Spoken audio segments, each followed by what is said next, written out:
World War I was an international conflict that lasted from 1914 to 1918. It involved most European and Middle Eastern nations, Russia, and the United States. The war pitted the Central Powers, mainly Germany, Austria-Hungary, and Turkey, against the Allies, mainly France, Great Britain, Russia, Italy, Japan, and the United States. It also resulted in medical developments that changed the battlefield forever, including the Motor Ambulance Corps. When World War I began, wounded soldiers were transported in horse-drawn carts, or even worse, in large baskets tied to the sides of mules.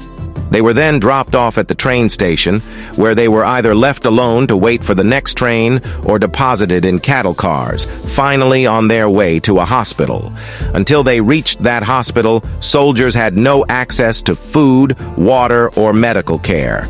After the First Battle of the Marne in September of 1914, about 1,000 wounded French soldiers were left in these conditions, unsure when help would come. U.S. Ambassador Myron T. Herrick intervened, calling everyone he knew with a car to transport soldiers to safety.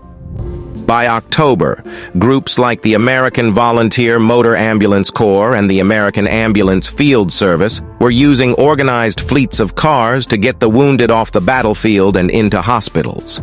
These ambulances weren't perfect. The cars weren't always reliable, the drivers weren't always experienced, and there were rarely medical professionals on hand to provide treatment in transit.